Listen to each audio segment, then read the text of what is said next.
Number 10. Legion. Jesus encounters a possessed man and calls on the demon to emerge, demanding to know its name, which is an important element of traditional exorcism practice. He finds the man is possessed by a multitude of demons who give the collective name of Legion. So yeah, this demon is made of countless evil spirits able to incarnate into a physical body or separate into their respective forms at will. While the types of demons that make up Legion is unknown, they are said to be the same kind of demon that would inhabit a host and would have a single hive mind. Speaking of which, the demons of Legion do act like a hive mind, always speaking in unison and always knowing what the other demon is thinking and preparing to do. Legion appears as a floating sphere that is protected by an outer shell composed of massive innumerable humanoid bodies. This enormous lump of flesh conceals an inner core whose identity can vary. Legion, when possessing a human body, begins to torture the psychological person, making them have depressive and negative thoughts to erase any desire of life from its hosts. Their attitude of possessing human bodies is seen as a horrible act to most angels, as it deprives humans of their only weapon, free will. Number 9. Furfur. Furfur, also known as Furcifer,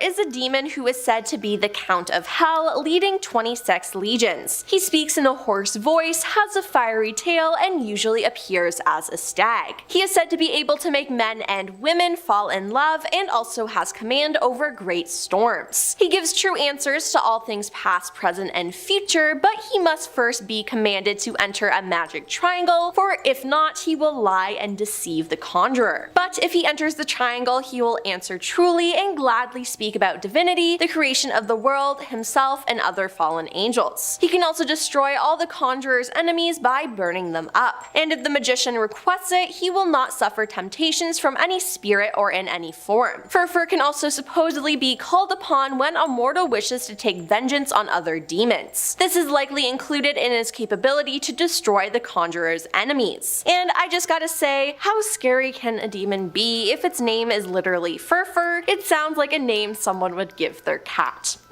Number 8. Beelzebub. Beelzebub is a former Seraphian turned into high-ranking demon who is considered one of the 7 princes of hell and oversees the Order of the Fly. In Catholic demonology, he is sometimes considered to be one of the first 3 angels to fall from heaven, along with Lucifer and Leviathan. He is also often confused with Satan, and the 2 names can be interchanged. However, strictly speaking, they are 2 separate entities. Beelzebub is the chief lieutenant of Lucifer and is one of the most loyal. He is commonly described as placed high in the hierarchy of hell and is seen as being associated with envy. He is also the prince of false gods, and flies play a large focus in imagery detailing him. The malignant spirit can even take the form of flies, according to some. I mean, ever heard of Lord of the Flies? Yup, that's him.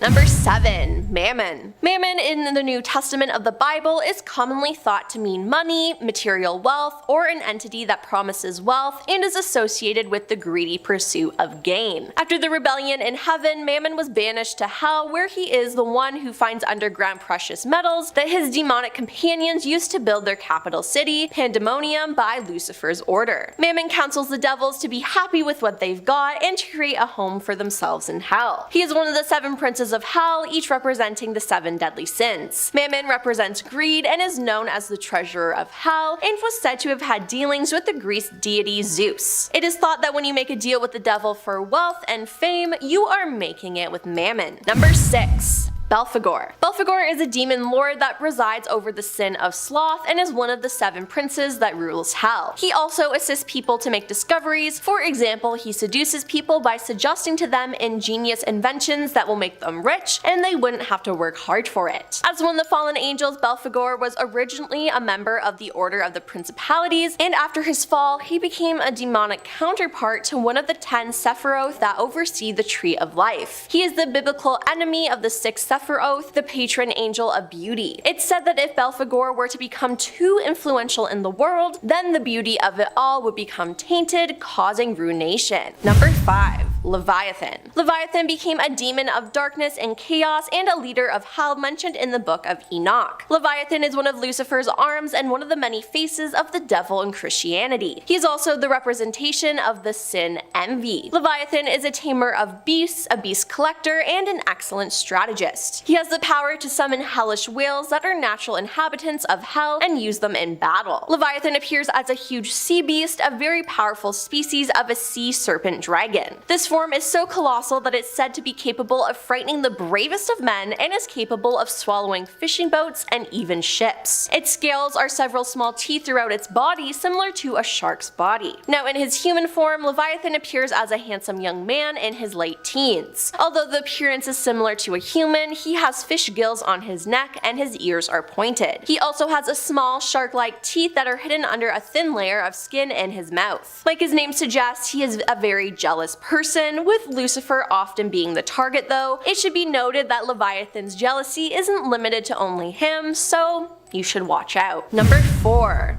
Lucifer. Lucifer was one of the most beautiful and indescribable beings created by God, with his wisdom and beauty being described as perfect. However, despite being considered a perfect, beautiful, and glorious being by countless angels, Lucifer was extremely proud and rebelled against his father after refusing to bow down to Adam and Eve. Therefore, Lucifer is known as the first sinner, the devil, and the adversary. Now, Lucifer didn't create any angels, only God had that power, but Lucifer did trick some of them into rebelling against God and becoming his followers, claiming that he was more powerful than God and would take God's place as the ruler of the universe. They believed him, and since then Lucifer has used them to do his will. He's known for the deadly sin of pride, and he used his pride to persuade them. I will ascend to heaven, I will raise my throne above the stars of God, I will make myself like the Most High. Isaiah 14. Lucifer also sends the worst people up to earth to wreak havoc and terrorize everyone, as well as tries to tempt non-sinners to the dark side, so be safe. Number 3.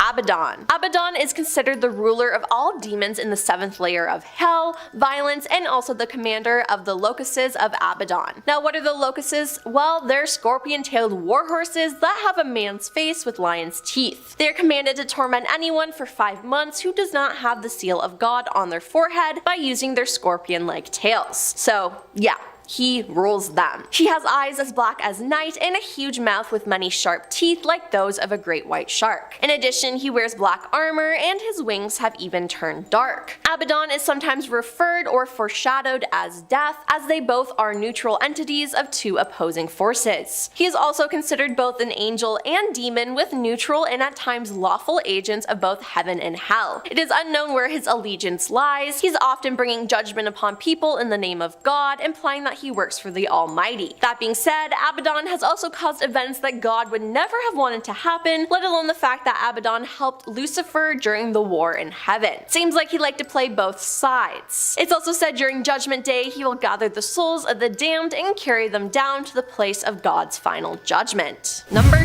2. Asmodeus. Asmodeus is a demon who personifies and represents lust, the sexual sin related to adultery. He is the demon who exists as the arch-rival of the angel of chastity, Gabriel. Asmodeus is also referred to as one of the 7 princes of hell and represents one of the 7 deadly sins, being lust. Asmodeus is a demon of lust and is therefore responsible for twisting people's sexual desires. It is said that people who fall to Asmodeus' ways will be sentenced to an eternity in the 2nd level of hell. He is also a demon of lechery, jealousy, anger, and revenge. In hell, Asmodeus looks human, however he has stark black eyes and 2 rows of shark teeth sticking out of his mouth. In this form, Asmodeus has no hair on his head, but has a muscular appearance from the waist up and 2 bat wings protruding from his back. From the waist down, he has what looks like kangaroo legs and a long dragon's tail. His horrible appearance is capable of causing fear and repudiation in humans who fall into hell, and that's the demon's intention. And coming up at number 1 is Satan. Satan is a prominent demon in the hierarchy of hell. He is known for bringing evil and temptation and is known as the deceiver who leads humanity astray. Satan is even able to take control of the life of a person in the stead of God, though only to an extent to what God allows. Satan would appear to those who are sinful, playing into their hearts and towing them into despair. He may either be depicted as a rebel to the will of God, or as one who tempts mankind to commit sin to show God that mankind can easily be led astray from him. He is described as the ruler of the demons and the god of this age. In Revelation, Satan appears as a great red dragon who is ultimately banished from heaven by Michael the archangel. Satan is mostly known as the devil, and although the book of Genesis does not mention him, he is often identified with the serpent in the Garden of Eden. Satan is also said to be associated with one of the 7 deadly sins, being wrath, and is one of the 7 princes of hell. Coming in at number 10 is Leek. Leek is a demon entity which takes human shape during the day and has an unusually long tongue and fangs. But at night, their head and entrails break loose from their body and fly,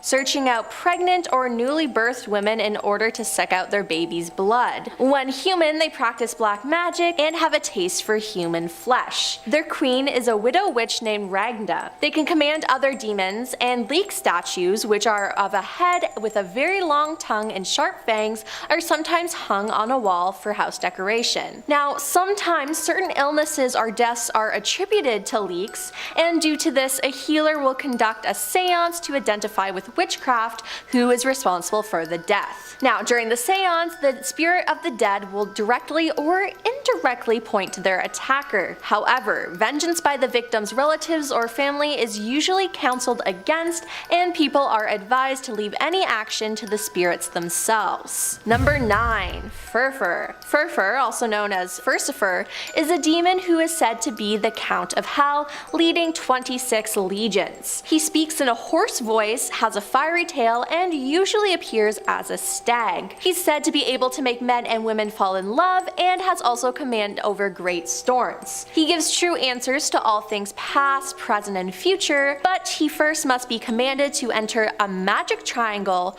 for if not, he will lie, deceive the conjurer, and enchant him in other business. But if he enters the triangle, he will answer truly and gladly speak about divinity, the creation of the world, himself, and other fallen angels. He can also destroy all the conjurer's enemies by burning them up. If the magician requests it, he will not suffer temptations from any spirit in any form. He can also supposedly be called upon when a mortal wishes to take vengeance on other demons. This is likely included in his capability to destroy the conjurer's enemies. Number 8.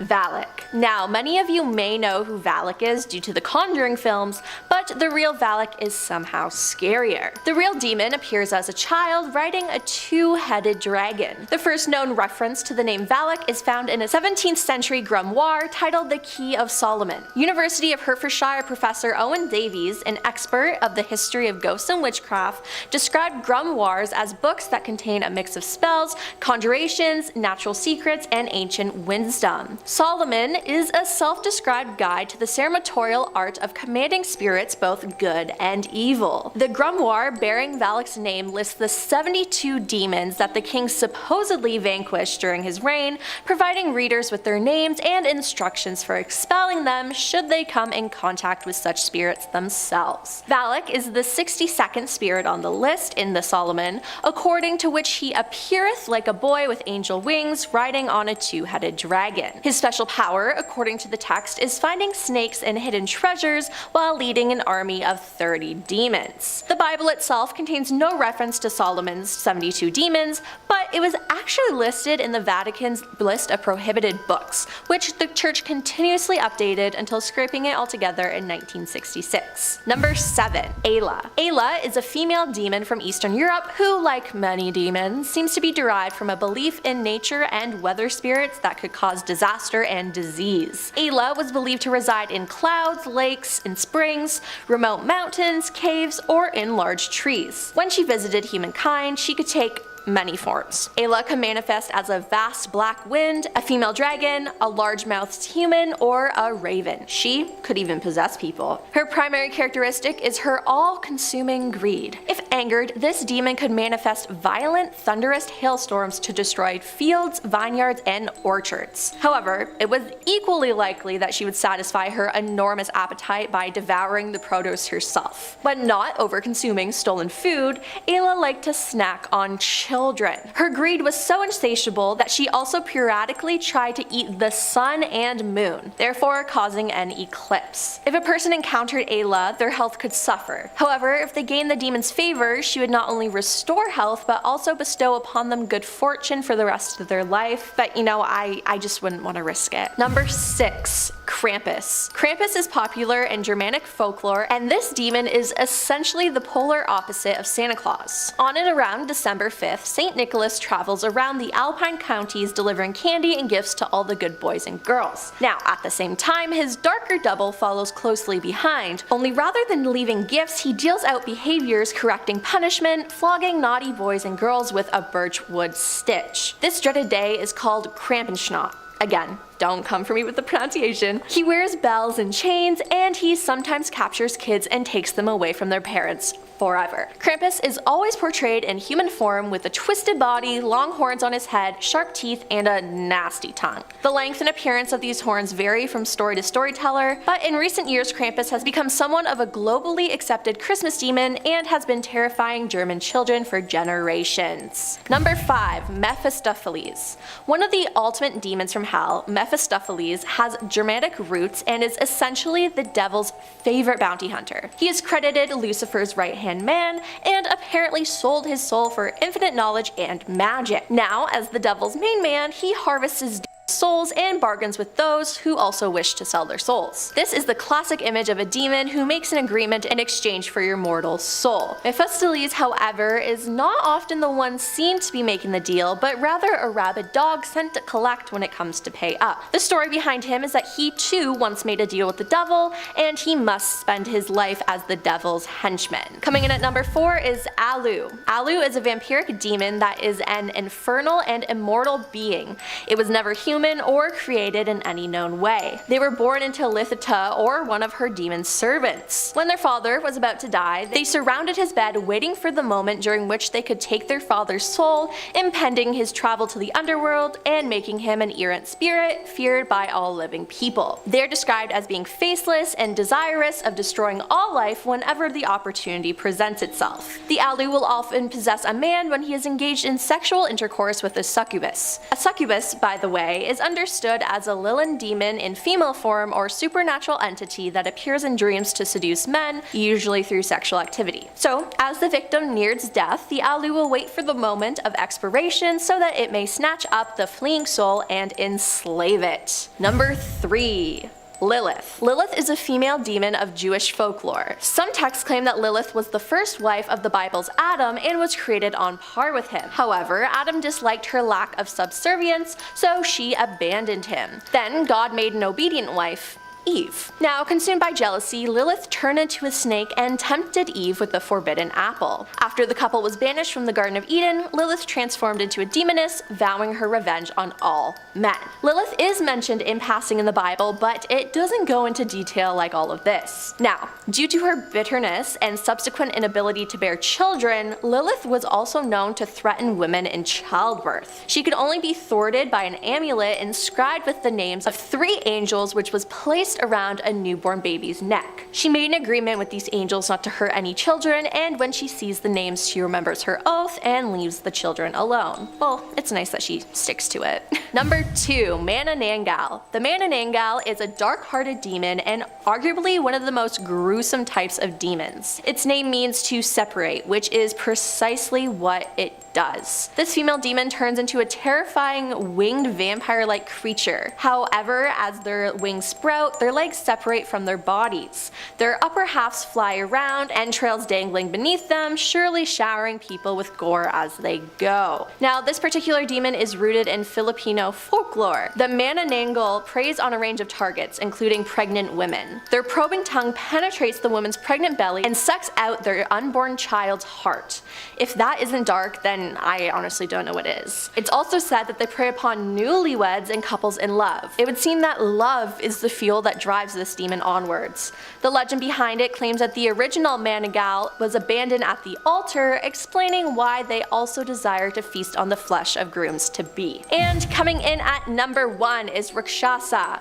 Rakshasa is a class of male and female shape-shifting demons. They can appear as animals, as monsters, or in the case of the female demons, a beautiful woman. They are most powerful in the evening, particularly during the dark period of the new moon, but they are dispelled by the rising sun. Their specialty is disturbing sacrifices, desecrating graves, harassing priests, and possessing human beings. Their fingernails are venomous, and they feed on human flesh and spoiled food. They were shown as being mean, growling beasts, and as insatiable man-eaters that can smell the scent of human flesh. Some of the more ferocious ones were shown with flaming red eyes and hair, drinking blood with their cupped hands or from human skulls. Generally, they could fly, vanish, and had Maya, magical powers of illusion, which enabled them to change size at will and assume the form of any creature. I don't know about you, but that sounds terrifying.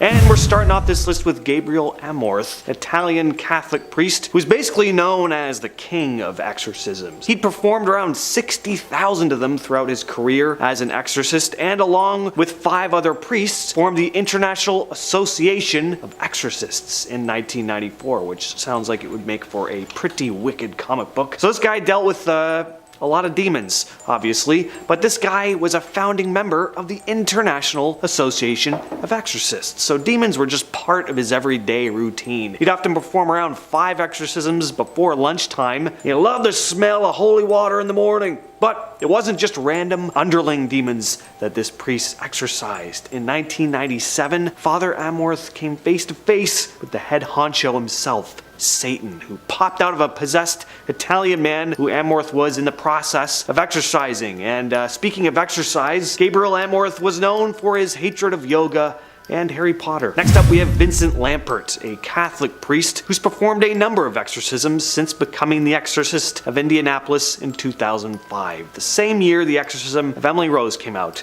which is just a coincidence. Lampert has seen all the classics when it comes to demonically possessed people. He's seen people foam at the mouth, growl and snarl, seen people levitate. He's also seen folks, quote, drop to the ground and begin to slither like a snake across the floor. Not sure if he was specifically talking about being in an exorcism there, or if he accidentally walked in on a breakdancing performance. Lampert has also reported horrible odors in the rooms he's performed his exorcisms in, which also makes sense with all that yelling, growling, and grunting, weird noises coming out of these possessed folks. I can see some of them pushing out a bit of a wet fart at the same time, or worse. All that reckless abandon can be exhilarating, but comes with a certain loss of control. Next on the list we have the Exorcism of Roland Doe. So this is one of the most infamous demonic possession cases probably ever documented. The Exorcism of Roland Doe took place in the United States in the 1940s, and Roland Doe was just a pseudonym given to protect the individual's true identity. He was a young boy who reportedly exhibited disturbing and unexplained behavior, leading his family to believe he was possessed by evil spirits. The events that followed were a heavy inspiration for William Peter Blatty's novel, The Exorcist, and the subsequent film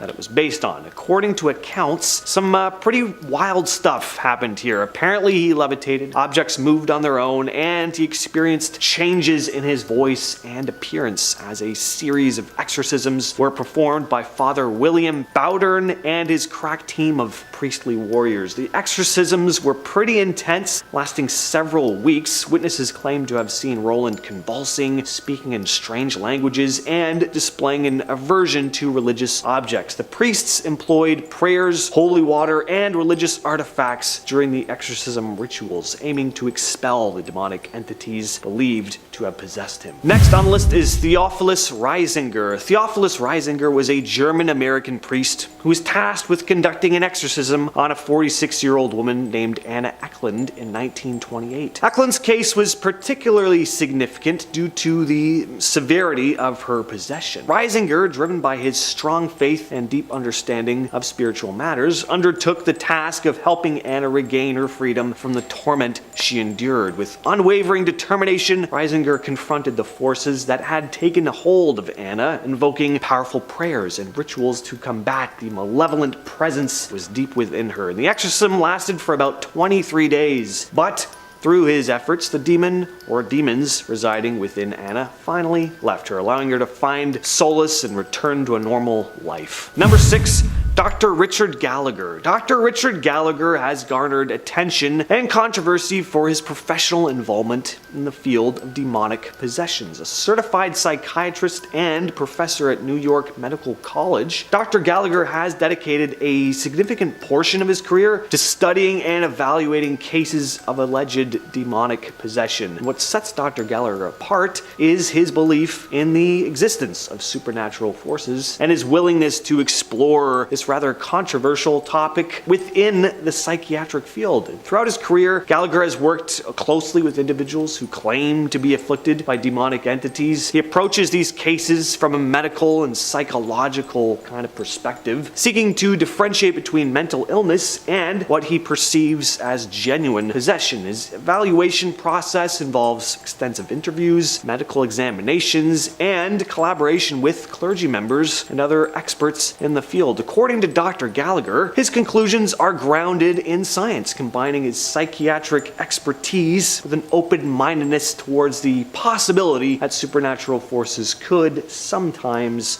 be at play. James J. LaBarre. This next case is interesting because it was an exorcism that actually aired on television in 1991, an episode of ABC's 2020. Full episode is on YouTube and it's a rather unsettling watch. Whether you believe in the devil or not, it's still a young person going through a crisis and you feel bad for her. Luckily, she is okay now. This wasn't an Annalise Michael situation. The girl's name was Gina, who was 16 at the time, and church officials claimed that she was plagued by demonic spirits. So you watch as Gina is surrounded by family and friends as two priests perform an exorcism on her. A lot of people thought the broadcast was kind of exploitive. This was a girl, obviously, who had some psychological issues. Even some members of the Catholic Church thought this was wrong. Reverend Richard McBrien, chairman of the theology department at the University of Notre Dame, was quoted saying, "To sprinkle holy water over serious and complex problems is to trivialize them and ensure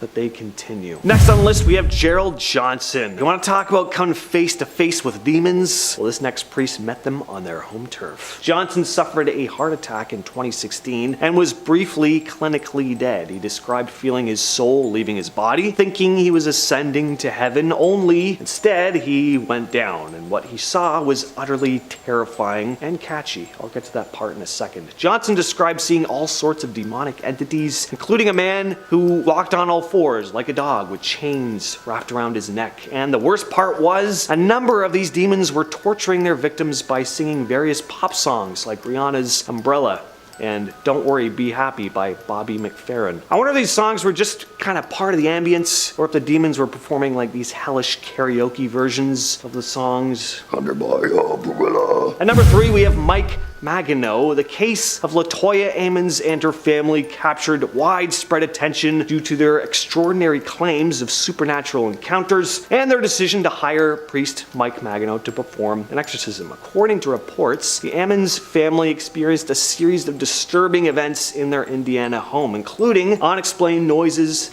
levitation, and changes in behavior. At one point, the Department of Child Services was called to the home, and a member of the DCS reported seeing Latoya's youngest son, who was 7 at the time, walking up one of the walls backwards. In search of answers and relief from this whole ordeal, the family turned to Mike, who believed that the disturbances were the result of demonic possession. As the appointed exorcist, he embarked on a challenging and lengthy process to rid the family and their home of the alleged malevolent forces. Witnesses who were present during the exorcism described seeing Latoya displaying bizarre behavior such as convulsions, speaking in unknown languages, and exhibiting extraordinary strength. The atmosphere during the exorcism was said to be eerie and very intense, leaving a real impression on those involved. At number 2, we have Father Gary Thomas, an American Catholic priest who has become known for his alleged encounters with demonic entities, which served as inspiration for the film The Rite. According to Father Thomas, his journey into the realm of exorcism began when he was asked by his bishop to undergo training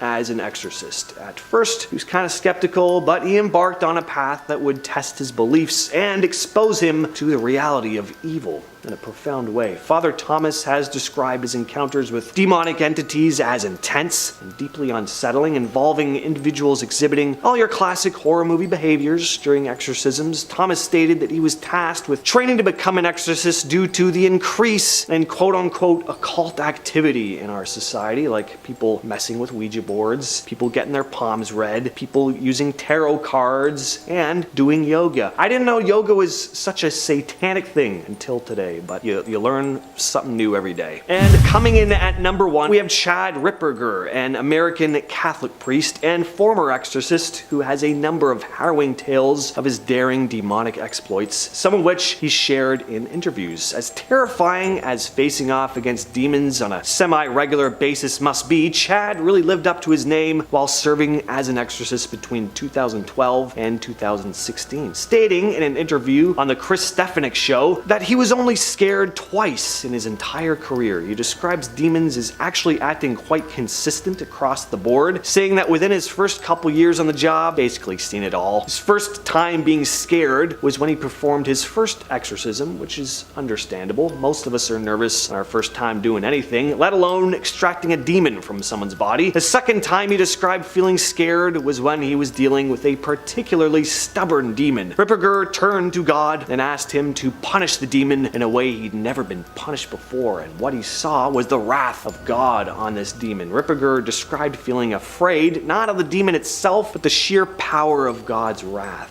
You know what? I like this priest too. I've watched him in a couple interviews. I don't know about the whole demonic possession thing, but he doesn't sound like a complete nutcase, and he looks kind of like my Uncle Joe. Starting off in our number 10 spot, we have Beelzebub. This fallen angel is described in the Testament of Solomon. He is said to be one of the angels that followed Beelzebub upon his fall from heaven. He is the sin of pride and is known for his ability to lead people astray. He is most easily summoned in the month of July during the 5th hour of the night. After his fall from grace, he was left with only one red wing and was condemned to hell.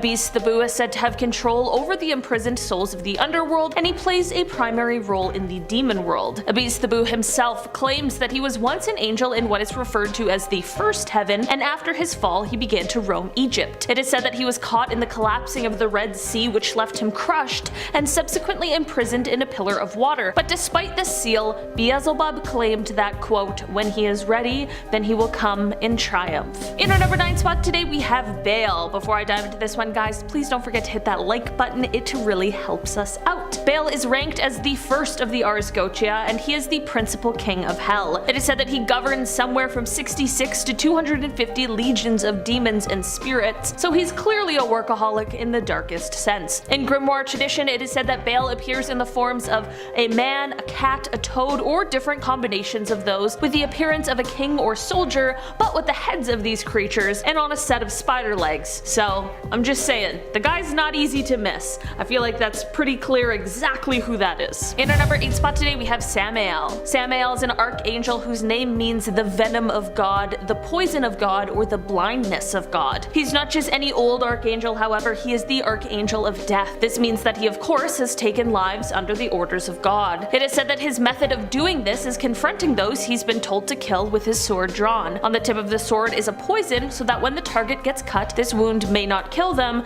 but the poison will ensure a slow and painful death. Pretty dark, right? In Hebrew lore, Samael is the prince of demons and the executioner for the death sentences handed out by God, and he is also known as the seducer. This is because he doesn't just kill people, he seduces them into sin, and then once they've sinned, he then gets instructed to kill them. It's like a weird sort of gaslighting situation. In our number 7 spot today, we have Ammon. Ammon is the great Marquis of Hell, and he is the 7th labyrinth of the demons in the Ars Goetia. It is said that he is in charge of governing 40 different legions of demons, but his favorite thing to do with humans is making them fall in love with each other. He is also known to settle debates, and you might be sitting there thinking that this guy actually sounds pretty cool and nice, but despite these cool and nice things he can do and enjoys doing, he is anything but nice. Just like he can make people fall in love, he can do the exact opposite as well. He can cause people to turn against each other and can even will someone to harm the innocent, which is terrifying. To make that thought slightly less horrifying, it is said that he doesn't usually do this for no reason, and usually only does this when attacked or if someone is standing in his way of completing a mission. Still not good, but I suppose that's a little better than just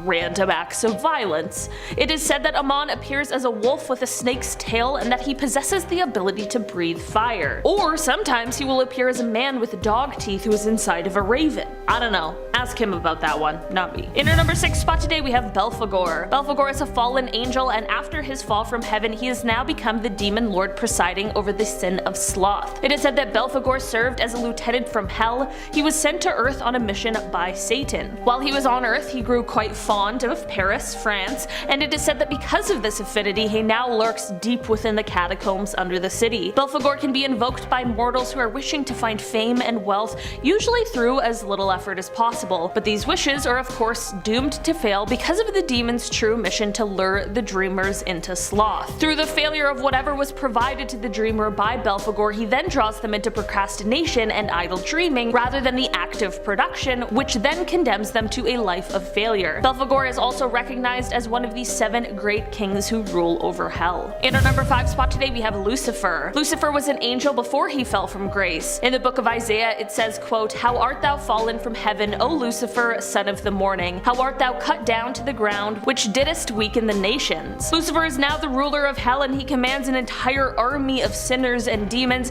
and he even tried to organize an uprising against God, so I think it's pretty clear exactly why he is a terrifying entity. He also uses his power to send terrible people to earth in order to terrorize everyone, as well as to try and tempt non-sinners into the dark side. It is said that Lucifer also might just be the one who is responsible for the original sins that were seen in the Garden of Eden. Some believe that he is the snake who placed the temptation. In our number 4 spot today we have Beelzebub. Beelzebub is a former seraph who turned into a high-ranking demon. He is one of the princes of hell and also oversees the Order of the Fly. He, Satan, and Lucifer form the triarchy of hell, which makes him one of the supreme monarchs of the underworld. As a seraphim, he was under the archangel Gabriel, but he was one of the very first angels to fall. Beelzebub is often confused with Satan, and while the two names can technically be interchanged, they are 2 separate entities, and in some writings, they even disagree at times. Beelzebub is associated with pride and gluttony, and he has also been held responsible for demonic possessions throughout the years. Unfortunately, flies are a very important thing for him, as it is said that he can take the form of flies. Now his main job is to rule over the fallen angels as well as all the demons that are originally from hell. In our number 3 spot today we have Asmodeus. Asmodeus is the king of demons and earthly spirits and is often referred to as one of the 7 princes of hell. He also represents one of the 7 deadly sins, lust. Before becoming a demon in his former life, he was an angel who was known as Asmodel, the angel of April and patience, who rules the zodiac sign Taurus. But of course we are here to talk about his demon form, which is said to appear either as a ruthless, brutal monster or as a kind of mischievous demon that is playful and quick thinking. Honestly, I'm not sure which form would be worse to encounter. The monster would be scary, but a little annoying demon would be the worst. For the most terrifying exit I've ever heard of, it is said that Asmodeus will cut himself into pieces and immediately after disappear. In our number 2 spot today we have Azazel. Azazel is one of the chief governors of the Grigori, which is a group of fallen angel who married female mortals, which then produced the Nephilim, which were these scary giant creatures that ate mortals. In the beginning, Azazel started as an eater of sins, but the more sins he consumed, the hungrier he became, and this led to him not being satiated by the sins he was receiving. The reason he was cast from heaven is because he taught men how to make swords, knives, shields, and breastplates, which then led to humans being corrupted and and thinking that they were invincible. It is said that the humans went so far that they were planning to raid heaven,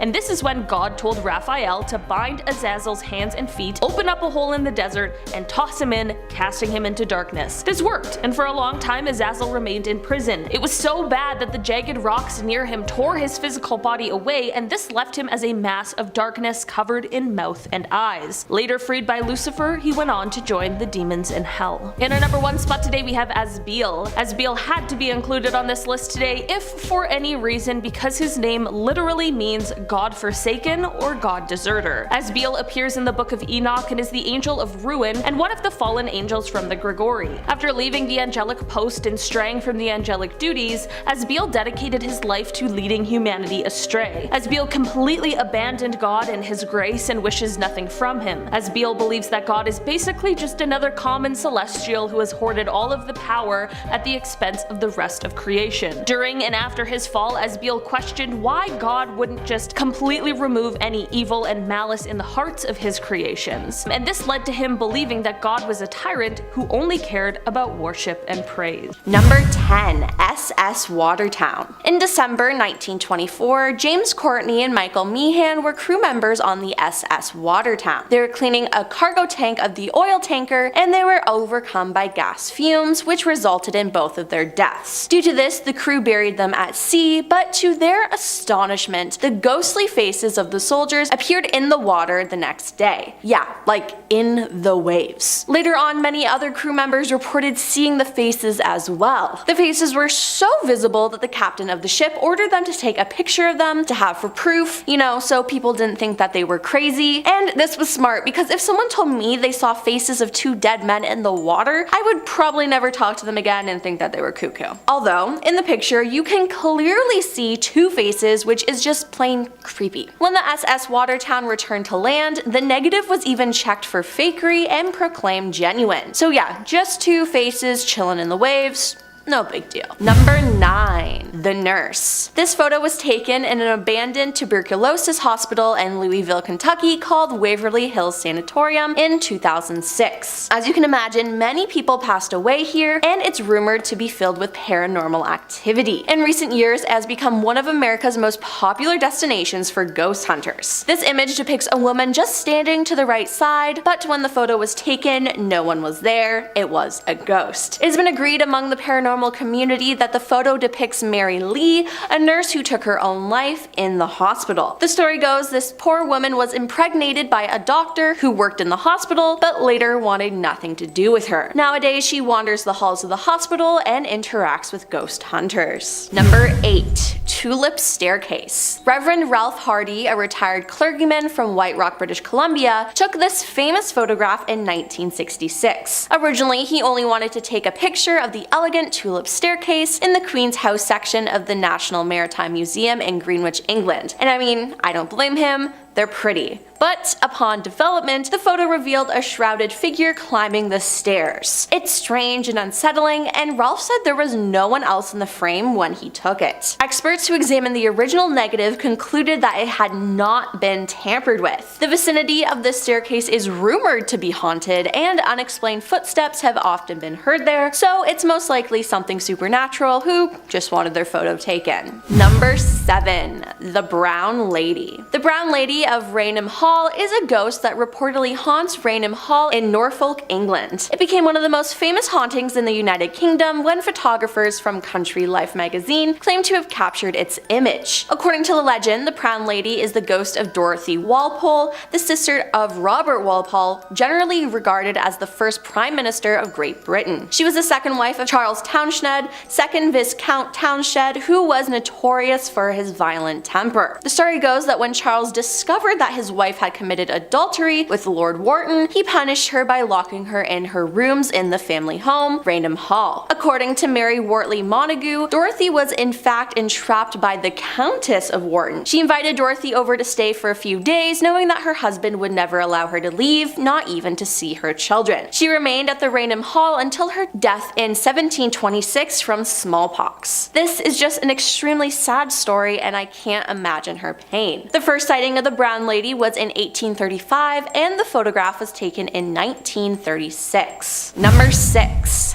Falling through the ceiling. Back in the 1950s, the Cooper family from Texas moved into their new house. Once there, they took a family photo, which seems normal, right? Well, not for them. When the picture was developed, the image of a body falling from the ceiling was clearly visible. To be clear, no one fell from the ceiling when they took the photo, so what happened? As further investigation on the story has brought no plausible explanation, there exist many speculations, including one that argues that the shadow is the ghost of the previous owner of the house. But my question is, why is he falling from the ceiling, and why did he have to ruin that beautiful family photo? I remember seeing this photo on the internet when I was probably too young to see it, and after all these years, this image still gives me chills. Ugh. Number 5. Backseat ghost. On March 22nd, 1959, Mabel Chinnery and her husband drove to the graveyard in which her mother had been buried. Her mother had died a week previously, and they were going to take photos of her grave, and they did. As Mabel returned to the car, she decided to use her last remaining shot to take a candid picture of her husband waiting in the vehicle on the passenger side. Nothing was out of the ordinary, it was just a random photo, but when the pictures were developed, one of Mabel's friends pointed out that someone, believed to be her mother, appeared to be behind her husband in the back seat of the car. Now, was the figure her mother or some other spirit? Who knows? I mean, they were in a graveyard, it could have been anyone or anything. The photograph itself wasn't seen in the United States until the story got a whole page in the Sunday newspaper. Mabel stated that the spot where the unexpected figure appeared in the back of the car is where her mother always sat when they went for drives, so it makes sense that it could be her. An unnamed photo expert is quoted as saying, "The lady in the back can't be the result of a double exposure. If it were, the door's upright wouldn't block off part of her face, and she can't be a reflection in the window either." So maybe it really is Mabel's mother. Number 4. Wem Ghost. On November 19th, 1995, Wem Town Hall burned to the ground in Wem, Shropshire, located in England.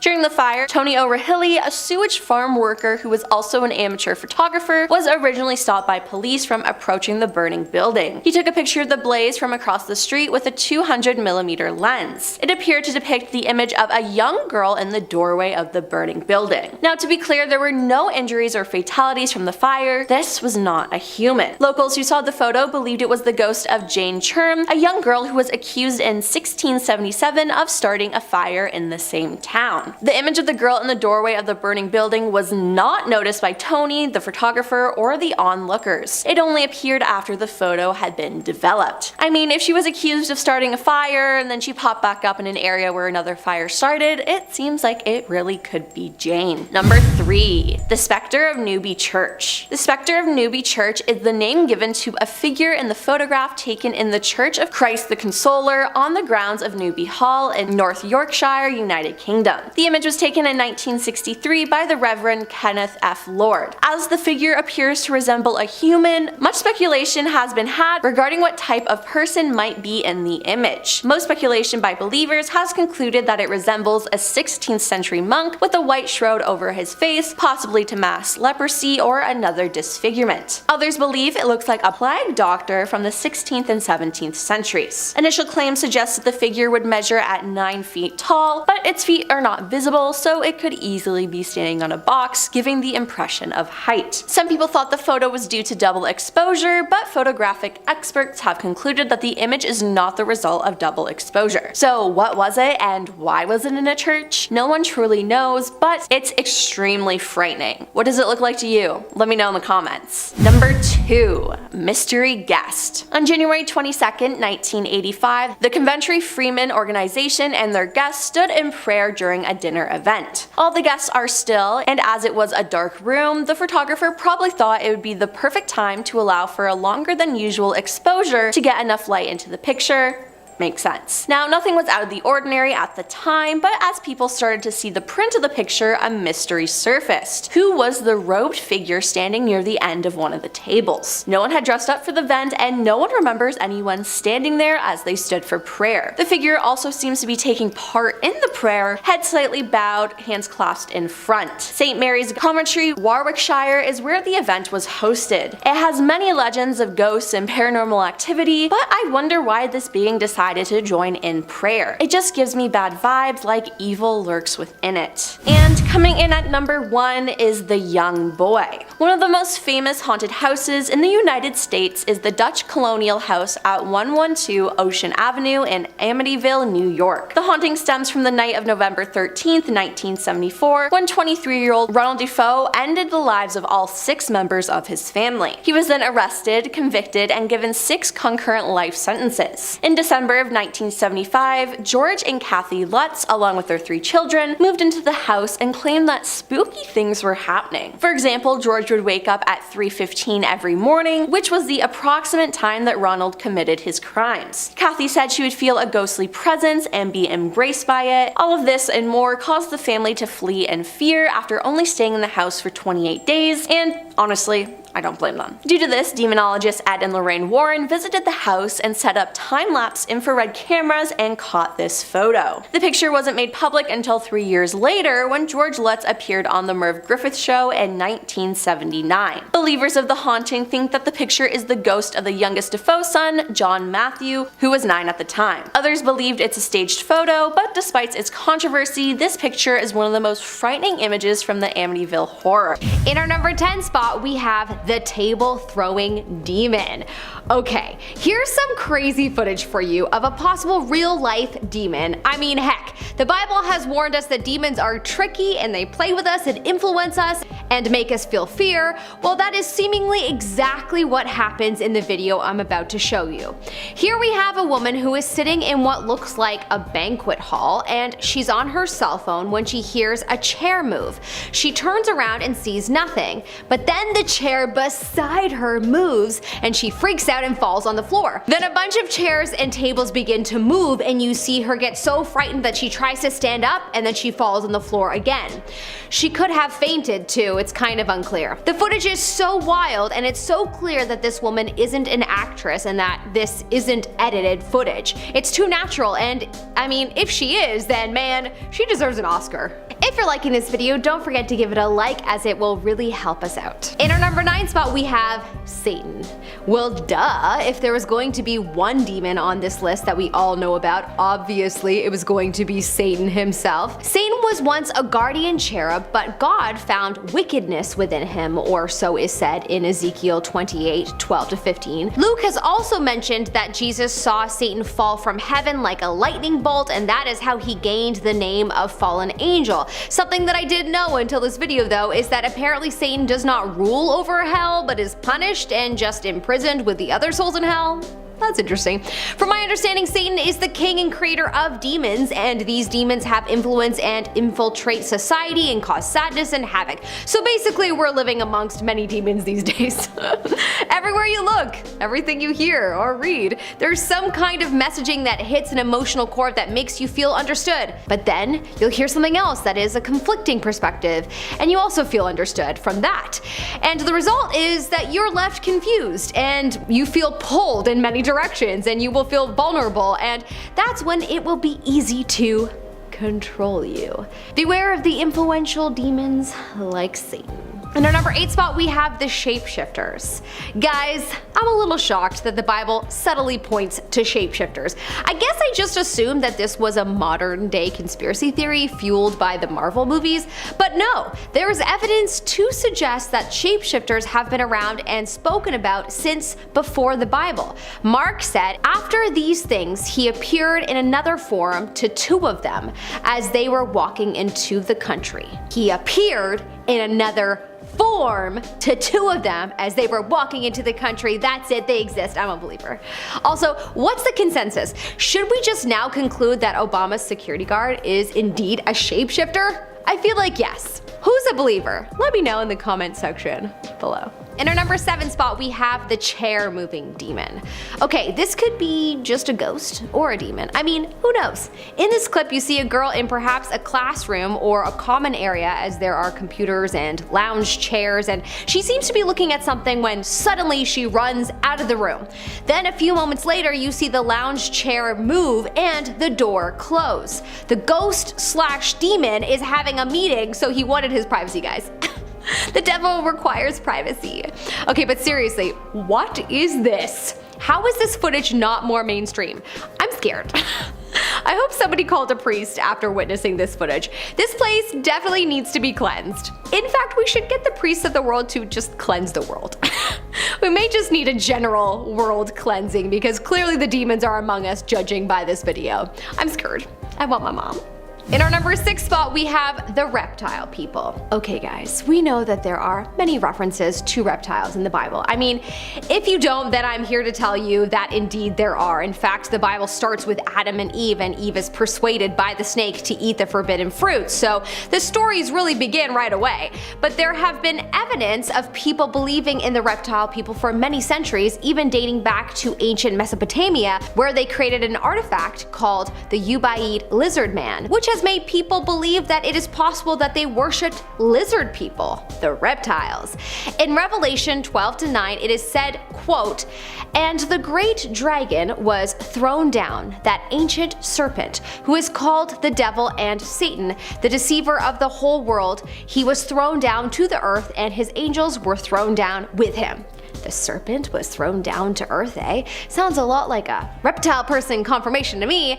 Now, whether or not they are demons, that is the question. There have been way too many reptile Hollywood sightings to count, so beware, folks. In our number 5 spot, we have the lawless one.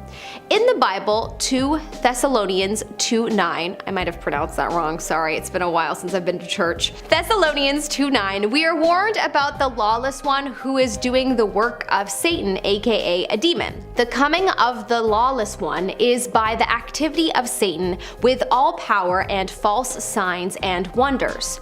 Who exactly this message is referring to? I mean, it could be any number of people in history that promised wonders and things that they could not keep. Historical political leaders that may have tricked the masses. I mean, there have been many, from Genghis Khan to presidents in this day and age. So who's to say who this verse is speaking about, but perhaps at this point this benevolent demon has reincarnated many times over, considering the Bible stories are from thousands of years ago. In our number 4 spot, we have the man that couldn't speak. Demons are spoken about so much in the Bible, and on many accounts, stories are told where it is believed that people have come across these demons. Mark speaks about a demon that made someone's son unable to speak. This demon caused its victim to have epileptic-like seizures, in which he was at times thrown down to wallow on the ground and made to foam at the mouth. No one was able to get rid of this demon but Jesus, after saying to the spirit, "Deaf and dumb spirit, I command you, come out of him and enter him no more." This has led a lot of people over the thousands of years to believe that mental illness is really just demonic possession. Obviously, we know better now about what mental illness is, but you may be surprised to hear that there are still a lot of people that believe that multiple personality disorder is demonic possession.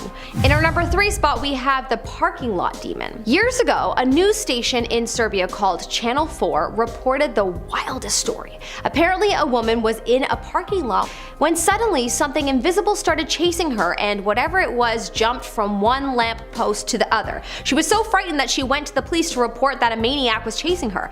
The police took a look at the footage and couldn't believe what they saw. It looked to be a transparent human running back and forth. Some believe it to be someone from another universe glitching into ours, but the woman swears that it was chasing her, so some believe that it was a demon. It's so crazy to see, and I read that the Bible warned us about a spirit called Abaddon, whom is the leader of the demons, and honestly this could very well be proof of one of the Abaddon demons, as this woman was definitely terrorized by something. In our number 2 spot, we have the demon selfie. This is a picture of a demon and a boy, and it's crazy to see. This pic isn't even blurry, so that makes it more horrifying. Basically, a mom from Pennsylvania named Heather was taking a picture of her son. When she looked at the photo, she saw a mysterious person with black eyes creeping out from behind him. She said that there was no one in sight when she was taking her photo but her son. So that is ridiculously insane. This looks like a demon porcelain doll in my opinion. Oh my gosh, that is just the most terrifying. Imagine if she was home alone with her son. I truly hope not. I would never ever want to be home alone again if this happened to me. In our number 1 spot, we have the Brazilian Demon Man. Yo, this has to be the scariest thing I've ever seen. Okay, maybe not, but it is still terrifying to think that multiple people witnessed this. Okay, so in 2015, many reports were being filed about a strange demon-like wolfman in Brazil. It started popping up everywhere, and then someone managed to review street footage and got it captured in a still shot. Here we have a man who looks like he's part wolf or straight out of a Hollywood blockbuster, to be honest. He has long pointy ears and strange wolf-like legs and appears to have a small tail. The shot is blurry as it's night and pitch black, but if this isn't a demon, then I don't know what is. This is definitely one of the demons that the Bible warned us about. Hey Brazilians, beware.